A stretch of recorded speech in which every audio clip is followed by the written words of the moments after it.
Welcome to Like a Bomb, a podcast about powerful women from the past and present.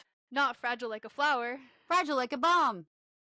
Hello, and welcome to episode 21 of Like a Bomb. I'm Bailey. I'm Jill, her mom. And yeah, welcome to this episode. It is the day after Mother's Day. It's May 12th, 2025. So happy birthday to one friend. I'm not going to call out names, trying to make it a little more neutral, I guess. Yeah. Anything exciting happening? We just had Teacher Appreciation Week. I own my first hairbrush in like 30 years. I see.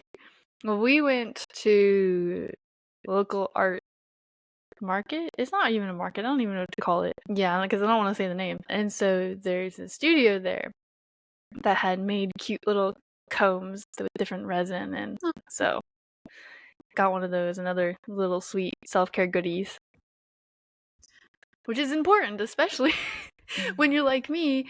And so we're supposed to have a soccer game today, Monday, kind of like as this coming out May 12th, but it got canceled. And we're supposed to be playing a team because everything got changed last minute, blah blah blah, that has broken one of our teammates' foot. Ew, They're no, I known don't for want to foot do that stomping. again. And we're all like, we don't want our foot to break. No, And I then don't want my foot 2 weeks broken. ago, I went to a concert. I think I told you about this already. Well, I was coming to the edge of the pit. I was coming back, and I was on the edge for a while. And some dude, I guess, did like, oh, like, good job. But as a woman, we usually get tapped on the shoulder Okay. if people are going to touch you. Yeah, people are going to touch I you. got a tap on the boob. Because this Well, person 100% thought I was a guy. Because I cut my hair, yeah. and I was wearing a sports bra like I exclusively do, and a boxy, baggy crop top. So I got a just nice pat on the boob. Well, I guess that's a way to say hi. I don't even know. I don't know. 100% is an action you would do to a dude, just like, yeah, good job, like, smack on the chest. Yeah. Well, I think it was this week. Maybe it was the week before this week. I don't know. I was wearing who knows what shirt because I wear wacky things. And a student was like trying to like point or talk about something and like, yeah, accidentally kind of almost. And I was like, oh, well, at least it happens like yearly. Somebody, all of That's the still not good. No, but I think okay, I know only one of them was intentional over the years, which is so Okay, many that's other still... issues. So many other issues. But, they don't think about it because they don't think of me as like, I don't know. I'm like mom or something. It's not like where it's weird, but it is weird. I don't know. I don't know. I went back my freshman year of college, and because I did ROTC, and I was super involved with the Corps, and I was the highest ranking woman. I was the second ranking out of the whole Corps. And so the amount of cadets that would call me mom, that were, when I was a senior, they were juniors or sophomores, and even a couple freshmen. I was just mom. So I came back. First off, I have a bunch of signatures on my yearbook that says, "We love you, mom. Thanks, Core Mom," or "Core Mommy," and I'm just like, okay. Your mommy I makes had it weird. cadets come back. I come back and still call my mom. I'm like, I graduated. Why am I still mom? Guess when you have that persona, you have that persona. I guess. Yeah, I don't know. I have only 2 children who one of my students really wants to date Piper. It's just weird. That's really weird. And do they realize how old Piper is? Because that's just Yes. even more dangerous. Yes, I bring that up when it's brought up. Yep. It's okay. I was a camp counselor to a bunch of rising 8th grade girls. And it was at my college campus because it was a STEM camp for girls. And, it's a college campus. There's summer classes. Yeah. Well, we're leaving the math and science building. And she was also the worst girl in the entire camp. Like, bullied girls to that left like some week camp early and stuff. And Gotta love children.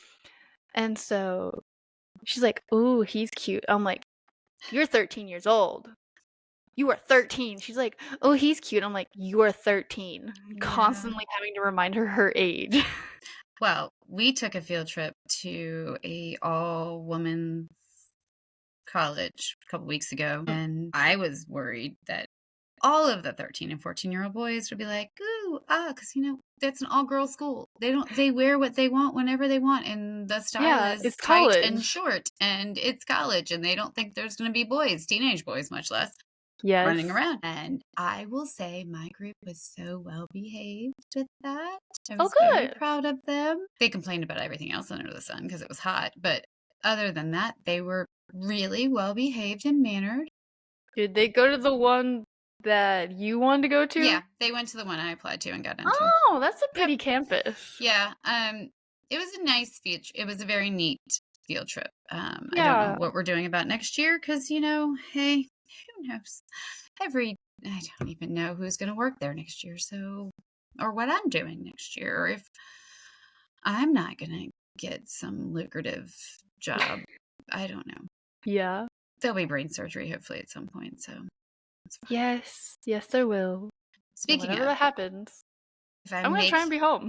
yeah, I don't even want to think about it. If I'm making anybody who's watching the video and you see me make really weird faces or just close my eyes and squint for a minute, it's because my head hurts really bad. And on top of that, it also kind of like feels tingly and numb. So there's a Especially today, you lot. said you're bad. Yeah, it's been extra bad the last couple of days. So just sorry. My brain's coming out of my skull. It hurts a little. You know. So yeah, just one of those really fun conversations to have with people. Well, on a Yeah. lighter note, I technically didn't sell them, but I did. So I went to a local record store at the art place that I went to, and I was like, hey, I know you sell zines here. Can I do them on like consignment or Assignment? wholesale? I'm like, here's my zines. Because I just had the What is Fascism one. Yeah. I'm like, I have a bunch of them with me because I didn't know how many people wanted, and just like, I'm gonna have all of them. He's like, I'll take like 4. And so we ended up doing a deal of 5 and sold those. And Well, so, that's yeah, I have nice. some out in the shop. Well, that's nice. That's cool. Yeah. I don't have anything of mine sold in the world. I need to have time to make things. I made a cloak. Well, yeah, you And, did. I sewed on this jacket, the red and things that, for reference, anyone listening exclusively to audio, think homemade Pit Viter Vi jacket from Arcane, Season 2. That, if you want to look it up, that's what it is. I have the giant patch on the back. I don't have the studs. But I got some red sewn on and things. That I'm not allowed to watch because I wasn't allowed to go in the living room. First off, you're trying to watch the very last 3 episodes of the show. There. And there's a spicy scene that I don't want to be sitting in with my mom when I don't know what to expect. Fine. It was You just would funny. like it though, It was it's like good. both of you just got into town and it's like, you can't come down here. Okay, it's my house, but okay. No, it's just funny because I was like excited to do my own bedroom. It's okay. I love you. It's okay. It's okay. I need to make videos, but if you're out there in the world and you're listening to us and you like us, please post on all of your known social medias. I am not a social media person. Bailey does more than Neither I am do, and I. she doesn't do that much. I barely do it. Oh my goodness. We're not really social media people, which doesn't help our marketing, but I get angry at my family and I don't like getting angry at my family. So I try and avoid social media because my family makes me angry. Most people do with the politics of late. But that's okay. I don't think I have any. I mean, I'm sure there's things that I thought of, but then I forgot because then it took me like 30 minutes to get in. So yeah, share the Spotify, the YouTube. Our email is likeabombpodcast@gmail.com. It's Instagram, likeabombpodcast. Easy peasy. You see our logo here through one of the means you follow or found us. Same thing, same logo. Oh, so yeah.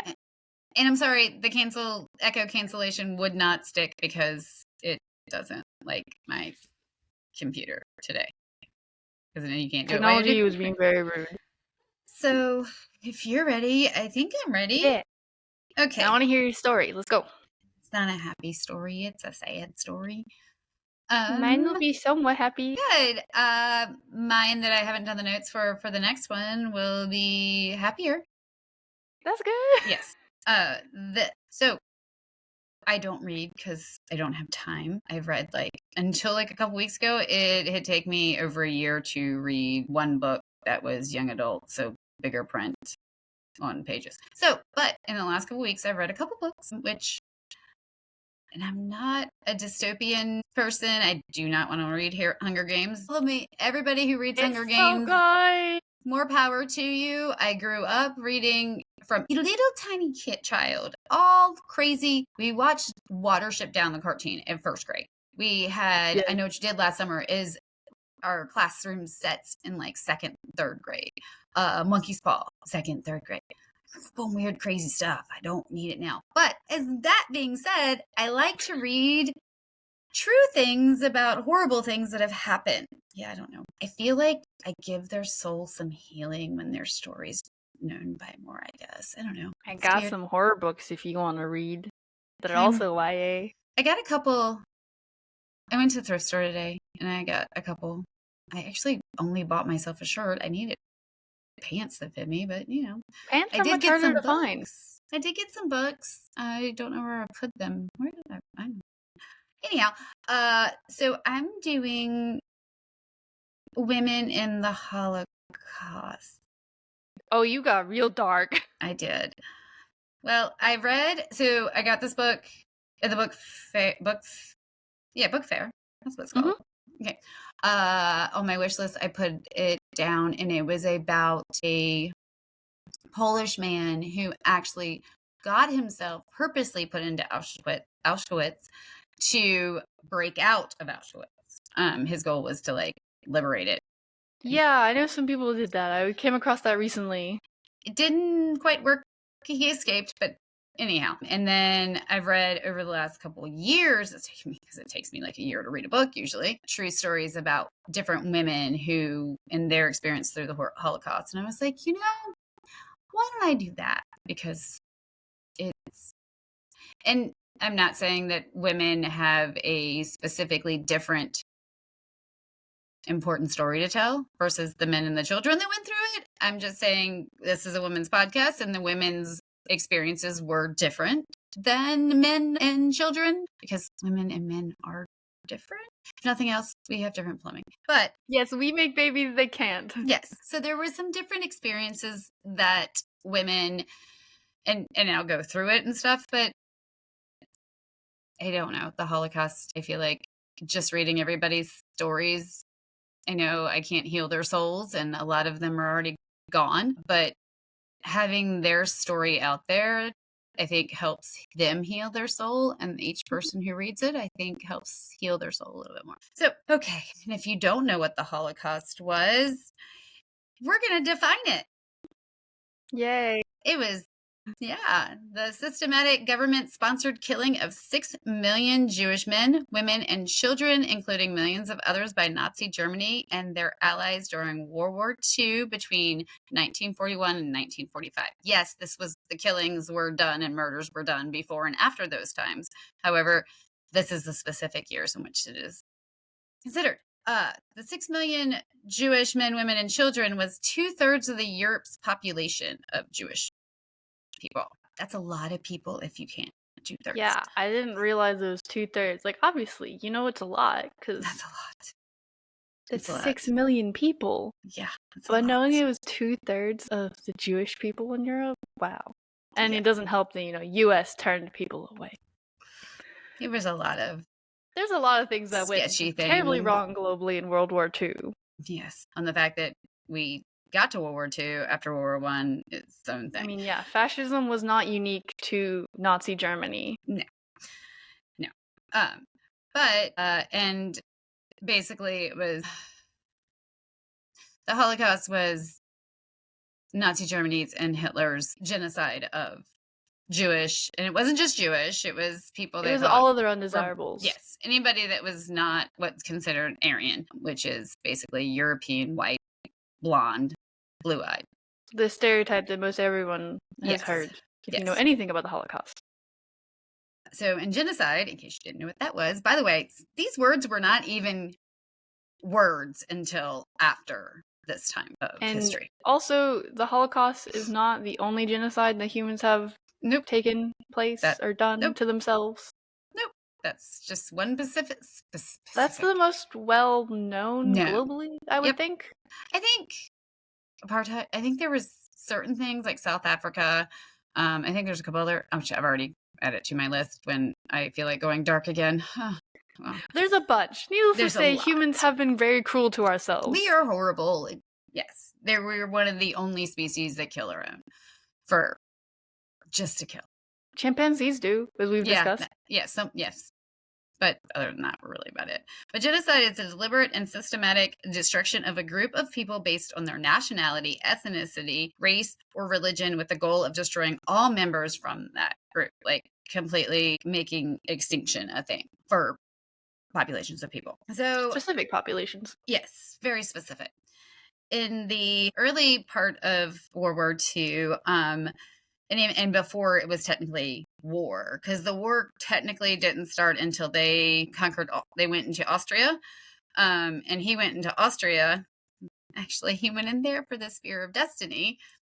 If anybody knows what that is, that's a whole other thing. It's the spear that they used to stab Jesus to make sure he was alive or dead, or, make sure he kind of went a little faster. Why is So religion into everything? it's just in everything. So, and Hitler was very much into the occult, and very much into the power of things. And this is supposed to be a very powerful.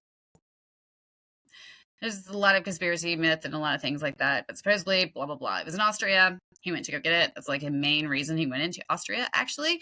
That I don't think most people actually know that, which I guess is normal. And they went into Poland and, blah, blah, blah, blah. But a lot of these things were happening before the official onset of the war. But at first, only men were thought to be in danger.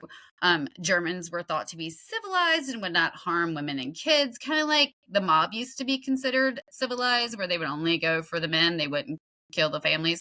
Yeah, they kill everybody now. So they gave men priority for creating hiding and escape plans. Men got more exit visas and false papers. Women would be the family rep. So men were kind of being hidden so that they would be protected. And then when men would get arrested or imprisoned or anything, women would actually go out and they would be like, go to the police, go to SS. If you don't know what SS, it's the elite, which I really hate using that word because they were crappy people. They guarded the Nazi regime. You could just say they were the higher ranking ones. Yeah, they were the higher, they were considered the fancy in charge of everything. But so they would go to the police, the SS, the government, anybody who had the men, their husbands, their sons, their brothers, uncles, whoever, to fight for their release. And as soon as women realized that bribery would be accepted, they bribed as much as they could to get people freed. However, that only worked if you had things to bribe with. So that only worked but then at the time when it was beginning, it was high ranking Jewish males, and they were high ranking, and so they had more funds. However, and then let's see, in 1938, Germany had a Kristallnacht program, and it was only Jewish men, 1,000 that were arrested and sent to concentration camps. Men held for leadership roles were targeted for harassment, imprisonment, murdered. These were examples were rabbis and things like that, and business owners, depending on what part of Europe, dependent on the scenarios. Then there was Black Thursday, which was July 16th, 1942, where it was mass arrests of Jewish Parisians. And if you don't know what a Parisian is, it's people from Paris. So this happened in Paris. People were given heads up, there was enough talk around people that a lot of men were able to hide or escape or just, fled. So being that the men were the ones that were thought were in danger, they took care of them. They got them out of there as much as they could. So women, it was more women and kids that were arrested that day because the men were already safe somewhere else. So on that one day, there was 5,802 women arrested, 4,051 children, and 3,031 men in one day in Paris. And you can see that's a huge jump. That's like almost 3,000 more women than men, because the men were only ones who they thought we were going to come after, so they hid them and saved them. And it sounds like I'm putting faults or something there. I'm not. I'm just saying, like, this was their mindset at the time. They didn't know there was in society throughout the world for the longest time, and still today, there's this idea that women and kids are safe. Like, you're only going to hurt the men because the men are the only ones technically in power. Or at least it's more inclined to at least the kids, because they're children. They're They're innocent. innocent. They didn't do anything. They but haven't be born. made choices. Yes, they were just born. So, and there were some differences between Western and Eastern Europe going into the war, mainly just the way society was. And so in Western Europe, which here are some of the countries that this was including: Denmark, Norway, Luxembourg, Belgium, France, the Netherlands, Germany, United Kingdom. So women had traditional gender roles, meaning the husband went and he earned the money and was in politics and the business, and the wife just stayed home and take care of the family and the household and the kids. So in that situation, the women were less likely to have relationships outside of their family. And if we're talking about a Jewish family, then that means that they didn't really know anybody that was not Jewish, meaning they did not have anybody to help protect them when it all came down to it. And their men have already left to save themselves. And now they have these Jewish families that don't know anybody other than other Jewish families to help protect them. So that caused some issues in Western Europe in that scenario, in that culture and society. In Eastern Europe, which was Romania, Hungary, Belgium, Bulgaria, Finland, Yugoslavia, Poland, and Czechoslovakia. So women worked outside the home because they typically, in those countries, they were in a different financial situation where the men and women both had to work outside the home just to put food on the table. So they were part of the world. Like, they were a part of the business world. They were a part of the secular world. So churches and things like that knew more people outside of their family. Mhm. So that meant they were able to learn different skills outside of I'm not saying there's a lot that goes into being like a housewife, or however you want to put that. There's a lot of work and a lot of stress because everything is down to you. Plus, you don't always get to talk to adults. It's stressful. As much as I love children, sometimes you just need to talk to an adult. Yes. Yes. So they were able to know people that could help them with getting fake papers. They could help people like just trading clothes or food, or helping them find hiding places. So they knew more people. So that was actually a little bit more helpful in those societies. And in Poland, Jewish girls were more likely to even attend school and become involved and have contacts, which I was very shocked when I read that the girls were more likely to be going to school. And it might be just that boys were in apprenticeships, and so it was a little different culture then. I mean, we're talking early to mid 1900s. So life was very, very different there. So in the mid 1980s, by tradition, unmarried women were responsible for caring for their parents. And that is becoming more, that's coming back again. I know I've spoken to a lot of other people that are having their parents move in with them so that they can help care for them. Children are moving back home a lot more than they used to, which my kids have already said they won't do. It's okay. I'm having a place for you set aside eventually. You get your own little space. No, the goal is for you to go live your lives. Hey, but I had the option. He was like halfway through college, you're like, if it needs to, you can come back here. Yeah, you both can always come back here. Your sister adamantly said no.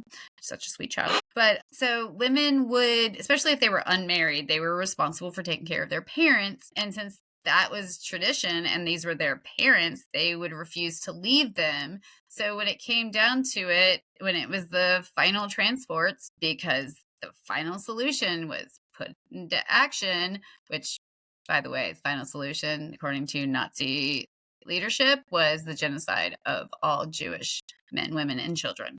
So when they got on a train or a truck or whatever, they were sent straight to death camps and generally pretty much just got off the train and went into gas chambers. So the women wouldn't leave their parents. So they ended up going with them to death. And even if they had a chance to escape, they found diaries of women saying that though given the chance, they chose to face death with their mothers instead of them facing it alone. So they would choose to go with them on what they knew was going to be like the last trip of their life. Hmm. Women also had very different, and still do have very different approaches to hygiene and clothing. And it's not,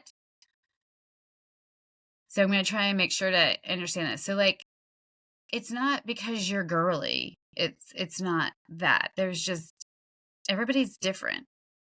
We also have a different body function. Yes, we do. We have very different body functions, but also, and it's partly society is this, like a lot of women identify their personalities and self with their clothing and express it that way.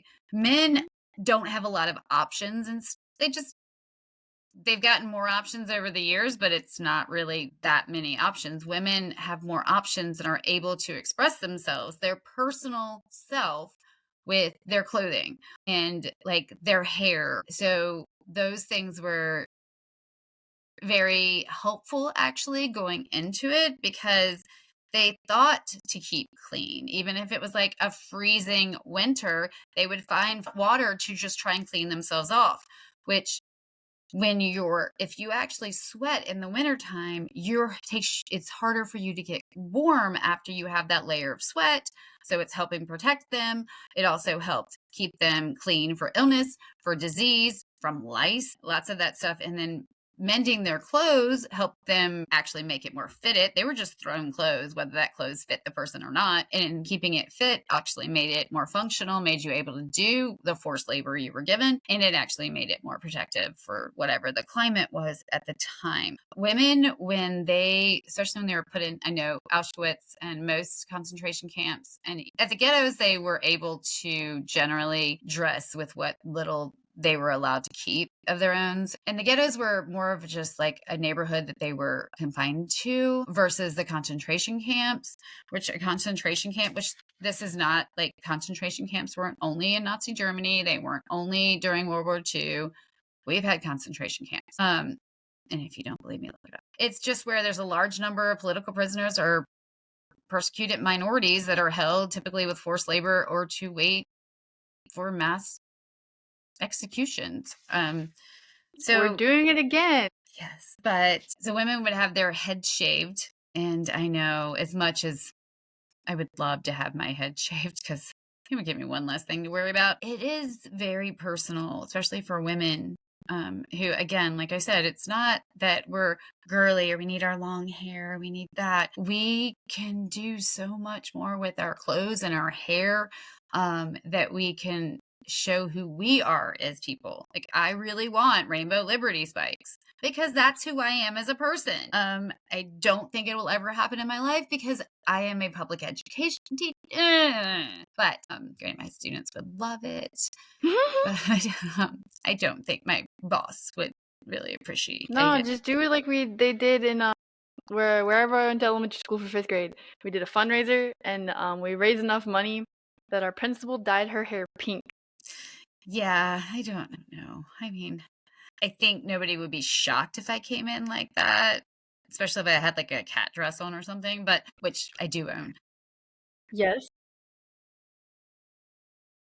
Having your head shaved is taking away part of yourself, and that is a very big thing. So when you look back at pictures from concentration camps, even from ghettos or from any part, people who were being persecuted, if you see a barrette on a woman, or you see a little tiny brooch on her prison uniform, or she's walking in high heels, she may be just doing that because she needed to feel that way. It may not be that those are the only shoes she had available. It may just be because that's the one thing that made her feel like her again. I can't imagine being in that situation where they're taking everything you've ever known or had or been or family, your kids, any of that, and you can't hold on to what you can to make it through. So only men were given positions of leaderships in these ghettos and these concentration camps. Actually, there was 3 different women that held powers throughout some of the camps and ghettos, but that is a very much an outlier. So they were in the governing councils of the ghettos and the camps. And these positions came with a little bit of perks is not a good word, but I guess it is just a perk. Like, they were able to have larger food portions. They were able to have lighter work details because a lot of them were able to make the work details. They had cleaner living situations. They had less crowded living situations. So men were only given those options. Women were not given those options, but women did in the camps and ghettos get what was like considered like sisterhoods. So they found people to be close to, where they figured out how to get, food. Like, they did things with the community they created. So in things, when we're talking about men and women, we are equal. We are equal as human beings, but we are very different. So when we think about, like, Especially then, with yes, social very much. expectations. Yes. Like, women just started being able to wear pants somewhat socially. Yeah, and as well as the teachings of what a woman is expected to do and what a man's expected to do. They Very fall back on much. what they've learned and what they've been taught. Yes. So, I mean, just think about, even think about it now. If you were to see a woman and then a man both undressed, because they had to be searched, they had to be cleaned, they had to be like all these different things. There are many times where they have to take off all their clothes. Um, it's, it's different for a man than it is for a woman.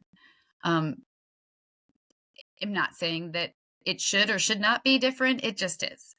Um, but they would make women in their underwear go clean a street with their shirt. There was no reason for them to be cleaning the street or any reason. It was just to degrade them. That is very different for a male and for a woman. They had, again, their shaving of their heads. Granted, men were their heads were shaved too, but at the time, a lot of them had short hair. So it was taking away their femininity and their self. And I don't dress very feminine. I'm not very overly feminine. I've gotten, I guess, less feminine as I've gotten older. Just, I don't know. I'm just old. But it's taking away just part of your soul to be able to say, you can't be you. They were given manual labor, but they also had to be the ones to take care of the family and the living place, especially when they were in the ghettos, because they did have more of a living space than when they were in the camps. But they still had to do all of those things. So, and then there is pregnancy and motherhood. And after a certain point, if you were holding a child getting off of one of the big trains that they took to the camps, whether that child is yours or not, you were both ushered into a gas chamber immediately. Um, it's just how it was. They were forced abortions if they found out you were pregnant, and these weren't kind abortions. They were killed just for being pregnant or for being a mother. They were separated from their children, even if the children were babies. They had experimental surgeries and sterilization just to find the best method to sterilize, find the best method for abortion, find the best method for, well, what's happening with these parts. So many, many different things. After 1943, any woman that gave birth, herself, her husband, and her child would be taken to Auschwitz to be murdered. Female doctors would help women poison their newborns to save lives if they had the baby.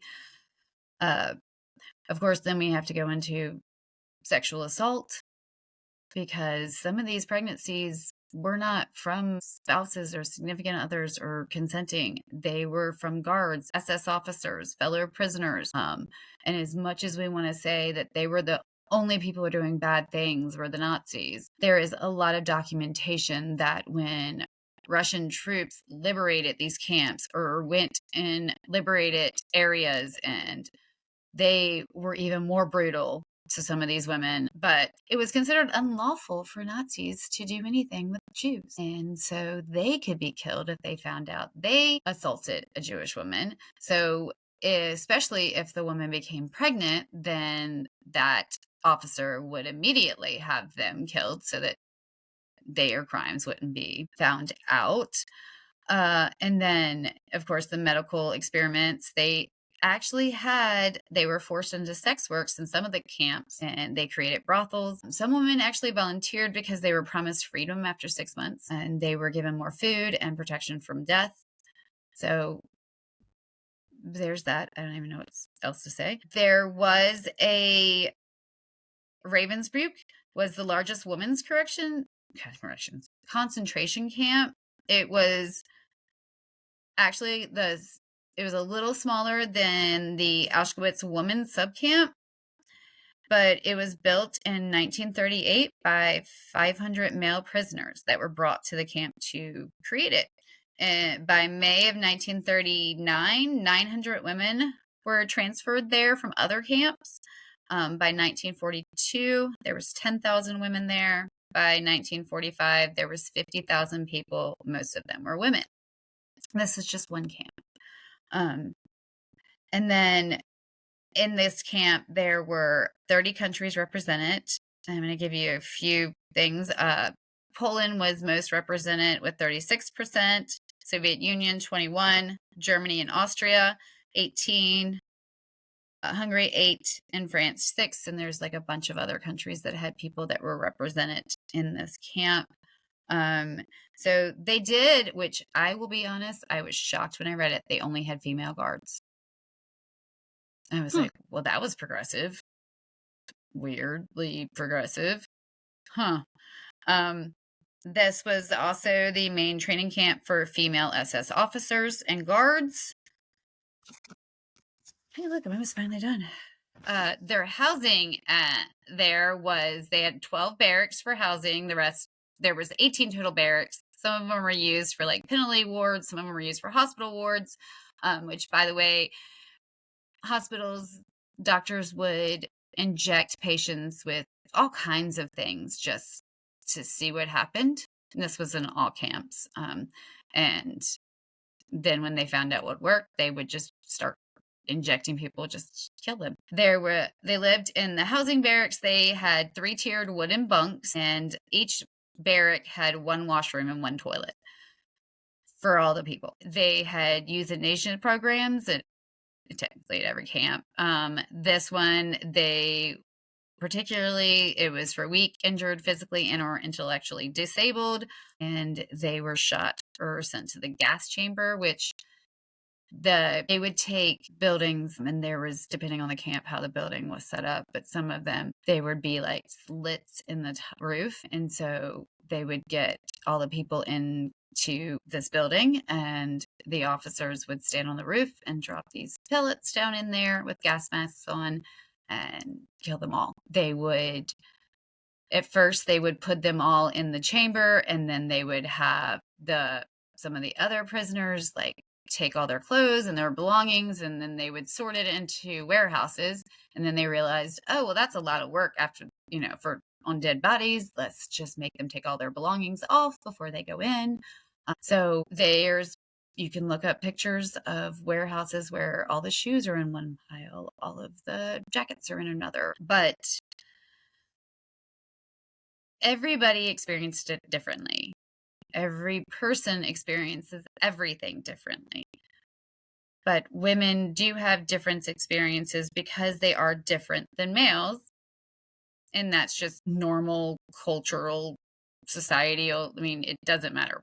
We're different. So they did everything they could to try and remember who they were. And that's how their mental stability was able to I think, rise above and keep morale up. And that's everything that I've read, but it sucked any way you look at it. It was horrible. It should have never happened. And there is a lot more crap in the world than just this one example of genocide. This just happens to be, like you said, one of the most well-known, I think, because it's the most talked about. And Survivors have I don't spoken know about if it is the most lethal. Don't quote me. It very likely is. From what I've ever always read, it's the one that has the most fatalities, but that's more because it spread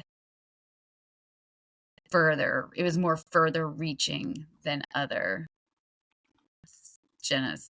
Yeah.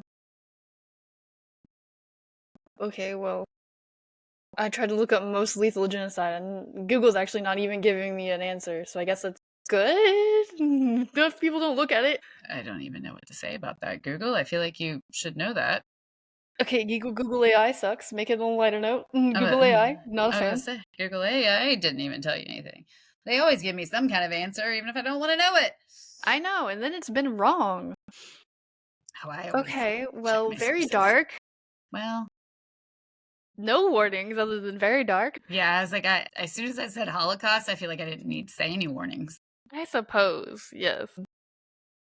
God, okay, well, Mother's Day, May 11th. So mine's a lighter note. It involves Mother's Day. Oh, There's Mother's death Day. mentioned, but I eh, mean, mothers die. well, we all die at Yeah. some point. Yeah. So, Mother's Day was founded by Anna Marie Jarvis, who was born May 1st, 1864, and passed away November 24th, 1948. Anna Maria Jarvis was born to Granville E. and Anne Marie Jarvis. So her mom is Anne, and she was born in Webster, Taylor County, West Virginia, the ninth of 11 children. 7 of her siblings died in infancy or early childhood. Her birthplace today is known as the Anna Jarvis House and has been listed on the National Register of Historic Places since 1979.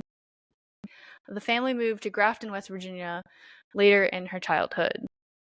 So her mom, Anne Reeves Jarvis, was a social activist and a founder of Mother's Day work clubs. As a woman defined by her faith, she was very active within the Andrews Methodist Episcopal Church community.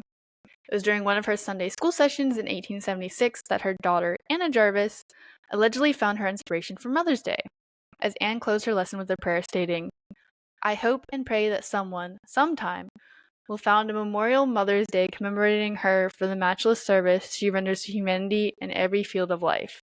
She is entitled to it." And with the encouragement of her mother, Anna Jarvis attended college. She was awarded a diploma for the completion of 2 years of coursework at the Augusta Female Seminary in Staunton, Virginia, today known as Mary Baldwin University. Jarvis returned to Grafton to work in the public school system, additionally joining her mother as an active church member, maintaining a close link to her mom. And so, briefly after her uncle persuaded her, she moved to Chattanooga for a year as a bank teller. She then moved again to live with her brother in Philadelphia and Pennsylvania, despite her mom's urging to return home to Grafton. She was successful in Philadelphia, taking a position at Fidelity Mutual Life Insurance Company, where she became the agency's first female literary and advertising editor. Another accomplishment was becoming a shareholder in the Quaker City Cab Company, her brother's business. While she was away from Grafton, Anna Jarvis maintained close correspondence with her mother. Anne Reeves Jarvis was proud of her daughter's achievements, and the letters kept mother and daughter closely linked. After the death of Jarvis's father in 1902, she urged her mother to move to Philadelphia to stay with her and her brother. Both brother and sister worried about their mother's health, and Anne Reeves Jarvis ultimately agreed to move to Philadelphia in 1904, when her heart problems necessitated it. Jarvis then spent most of her time caring for her mother as her mom's health declined, and her mom passed May 9th, 1905. And on May 10th, 1908, 3 years after her mother's death, Anna Jarvis held a memorial service to honor her mother and all mothers at Andrews Methodist Episcopal Church. Today, it is the International Mother's Day Shrine in Grafton, West Virginia, marking the first official observance of Mother's Day. The International Mother's Day Shrine has been designated a National Historic Landmark since October 5th, 1992.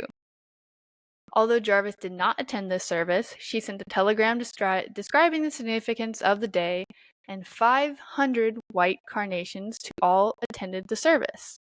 As she spoke in Philadelphia at Wanamaker's Store Auditorium, she moved her audience with the power of her speech. And well, as we know today, Mother's Day has been commercialized. The National Proclamation represents a public validation of her efforts with having Mother's Day. She therefore maintained her established belief in the sentimental significance of the day to honor all mothers and motherhood. She valued the symbolism of such tangible items as the white carnation emblem, which she described as purity and broad charity of mother love, its fragrance, her memory, and her prayers. The carnation does not drop its petals, but hugs them to its heart as it dies, and so too mothers hug their children to their hearts, and their mother love never dying. When I selected this flower, I was remembering my mother's bed of white pinks. Jarvis frequently referred to her mother's memory during her efforts to maintain the sentimental heart of the day, while also maintaining her role as the founder of the holiday. In addition to her efforts to maintain her position and recognition as the holiday's founder, she struggled against the forces of commercialization that overwhelmed her original message. Among some of these forces were the confection, floral, and greeting card industries. The symbols she valued for her sentimentality, such as the white carnation, easily became commodified and commercialized. And by the 1920s, as the floral industry continued increasing the prices of white carnations, and then introduced red carnations to meet the demand of the flower, Anna Jarvis's original symbols began to become reappropriated, such as the red carnation represented living mothers and the white carnation honoring deceased mothers. She attempted to counter these commercial forces, creating a badge with a Mother's Day emblem as a less ephemeral alternative to the white carnation. It's said that a printed card means nothing except you're too lazy to write to the woman who has done more for you than anyone in the world. And candy, you take a box to mother and then eat most of it yourself. A pretty sentiment. However, her efforts to hold on to the day's original meaning led her to her own economic hardship. While others profited from the day, Jarvis did not, and she spent the later years of her life with her sister Lily. In 1943, she began organizing a petition to rescind Mother's Day. However, these efforts were halted when she was placed in the Marshall Square Sanitarium in Westchester, Pennsylvania. People connected with the floral and greeting card industries paid the bills to keep her in the sanitarium. Anna Jarvis unfortunately died November 24th, 1948, and was buried next to her mother, sister, and brother at West Laurel Hill Cemetery in Bala Cynwyd? Words are weird, names are weird. Pennsylvania. Although Anna M. Jarvis community supported her and helped to continue her movement during her declining health, it ultimately disbanded with the assurance that the Jarvis family gravesite would remain under the care of her grandniece, who was the only heir to the estate, her second oldest brother's granddaughter, as she never married or had any children. So yeah, very sweet sentiment to Mother's Day originally from Anna Maria Jarvis and honoring her mom and Reeves Jarvis. But of course, people were greedy and wanted to commercialize it and changed it because they were greedy in capitalism. And I think the saddest part is just her being forced into a sanitarium because she was deemed crazy and passing away there. But yeah, that's how Mother's Day came about. Very short and sweet-ish. Sweetish. Not really. But the sentiment is there. Fun fact, if you missed it already, white carnations are what to send your mom. If you're dead. Originally, it is white carnation. Yeah, I'm sorry, but you're too lazy to write your mother if you buy a card. And I'm sorry, but the chocolate I bought my mom that is still sitting on my kitchen table because she didn't take it because I bought for her that she would like and want to eat. And half of it is stuff that I can't even eat. So Yeah. I bought it because I knew she'd like it. Yeah, it's like the comment there was just like, you're buying a card, you can't even sit down and make up your own, and now you're buying her chocolates, but you're coming over to spend time, and now you're gonna eat half of them. That's not buying her a gift. I mean, I'll be honest. If you both bought me chocolate, you would eat some of it, right? It depends on what chocolate I got you. Well, okay, if you got chocolate and caramel. Oh, yeah, I mean, Yeah, probably. but I wouldn't be upset that you ate some. I think it's more just, like, the general, like, you're not really doing anything. Yeah, I find that weird, though. Like, I either way. mean, I find it weird. I mean, granted, yes, all mothers really want is okay, we really want is a day to ourselves, but where everybody cleaned the house and made breakfast and lunch and dinner and yeah. But all we ever really want is for y'all to think of us before we think about it. You already got your gift. Yep. And your sister thought about it before I even thought about when Mother's Day was. Granted, she's not going to come here because she has to work and stuff and she's been sick and I told her not to. But that's all we want is to be like remembered that like I went through 4 days of labor with both of you guys. And of course, some people, their mom doesn't deserve it because they're crappy people. There, But if you like yes. your mom and basic respect I mean, is there. exactly. If they are not good people, because I know some moms that aren't good people, but if they're not good people and you're not a good person, then I guess you're good. So Yeah, like you don't care. yeah, it doesn't matter. Don't beat yourself up if your mom's not someone that doesn't deserve to be honored on Mother's Day. You gotta learn to heal from that. Parental Yeah. trauma is a thing. I get Father's Day's gifts, so I mean, I think I just say Happy Father's Day.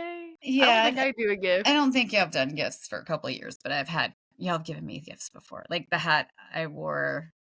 But yeah, I Yes. give you the Father's Day gift. Yeah. No. Yes. I mean, like I get Father's Day gifts. Uh-huh. Yeah. I don't. I get. Yeah.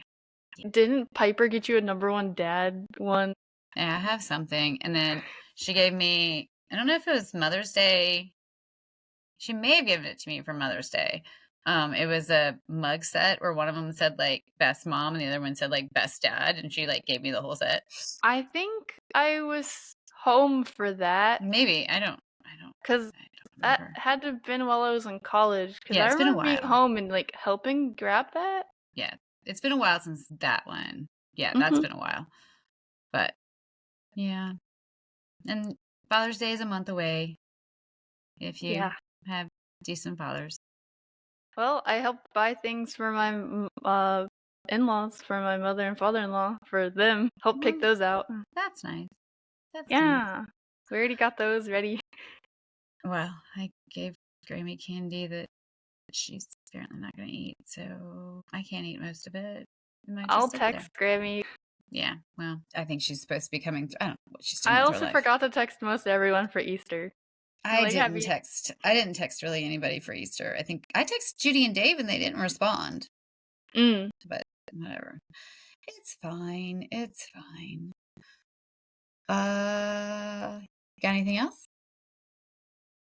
The happier things, we go with it's getting warm, good weather, there's more art markets popping up. That's where we got the Mother's and Father's Day gifts and yeah, happier notes.